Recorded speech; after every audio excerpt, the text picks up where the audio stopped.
நேற்றைய தினம் தெற்கு லெபனான்ல இஸ்ரேலிய ஆக்கிரமிப்பு ராணுவம் திடீரென உள்ள நுழைஞ்சது மட்டுமல்லாம அங்கிருந்த மாநகர சபையினுடைய ஒரு ஊழியர் கொல்லப்பட்டிருக்கிறார். பல பகுதிகளை இஸ்ரேல் அழித்திருக்கிறது. வான்வழி தாக்குதல்களை தாண்டி இவங்க நேரடியாகவே தரைப்படையை லெபனானுடைய அலைதா என்கிற பகுதிகளுக்குள் நுழைந்திருக்கிறார்கள். இந்த நிலையில தான் இன்றைக்கு யாருமே எதிர்பார்க்காத விதமாக லெபனானுடைய ஜனாதிபதியும் லெபனான் ராணுவத்தின் முன்னாள் தளபதியாக செயல்பட்டவருமாக இருக்கக்கூடிய ஜோசப் அவுன் அவர்கள் திடீரென லெபனானுடைய தற்போதைய ராணுவ தளபதியை அழைத்து பேச்சுவார்த்தை நடத்தியிருந்தார். பேச்சுவார்த்தை நடத்தி அடுத்த கணமே என்ன அறிவித்தல் விடுத்தார் என்று சொன்னா, இனிமேல் இஸ்ரேல் எல்லை தாண்டி வந்து லெபனான் மேல தாக்குதல்களை நடத்தினார்கள் என்று சொன்னால் மீள் பதிலடியாக நீங்கள் உடனடியாக செயல்பட வேண்டும், இஸ்ரேல் ராணுவத்திற்கு பதிலடி கொடுக்க வேண்டும் என்று சொல்லி லெபனானுடைய போர்சஸ்க்கு அவர் அறிவித்தல் கொடுத்திருக்கிறார். பொதுவாகவே இஸ்ரேலோட லெபனானுடைய போர்சஸ் சண்டைக்கு போக மாட்டாங்க.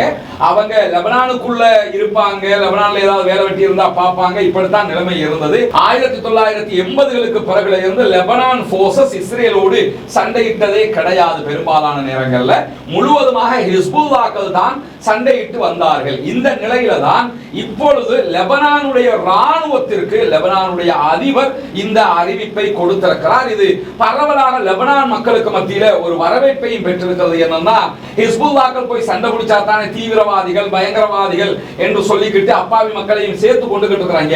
இப்ப லெபனானுடைய போர்சஸே சண்டை பிடிக்க போகுதுன்னு போது அது வந்து 2 நாடுகளுக்கான பிரச்சனை தான் என்கிற பார்வையை உண்டாக்க போகிறது என்பதால் நீங்க தட்டி கேட்கணும், லெபனான் ராணுவம் இதுக்கு சும்மாவா இருக்குது, நீங்க என்ன சொம்பைகளாங்கிற மாதிரி நம்ம ஊர்ல கேட்கிற மாதிரி அங்கெல்லாம் கேட்க ஆரம்பிச்சிட்டாங்க.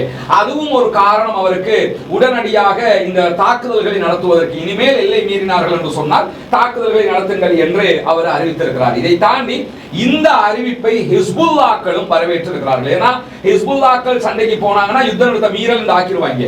இப்பொழுது வந்திருக்கக்கூடிய லெபனான் ராணுவமே தாக்குதல் நடத்துவதற்கு தயாராகி இருக்கிறது என்பதை ஹிஸ்புல்லாக்கள் வரவேற்றிருப்பது மட்டுமல்லாமல் ஹிஸ்புல்லாக்களுடைய பொதுச் செயலாளர் நாயின் காசிம் அவர்கள் விடுத்திருக்கக்கூடிய அறிவிப்புல ஹிஸ்புல்லாக்கள் முழுவதுமாக லெபனானுடைய ராணுவத்திற்கு அரசியல் ரீதியாக ராணுவ ரீதியாக படை தளவாடங்கள் ரீதியாக எல்லா ரீதியிலையும் நாங்கள் ஒத்துழைக்க தயாராக இருக்கிறோம் என்பதை அறிவித்திருக்கிறார். இஸ்ரேலுடைய இந்த வரம்பு மீறிய செயல்பாடுகளை எதிர்கொள்வதற்கு லெபனானுடைய ஜனாதிபதி விடுத்த இந்த அறிவிப்பு என்பது வரவேற்புக்குரியது.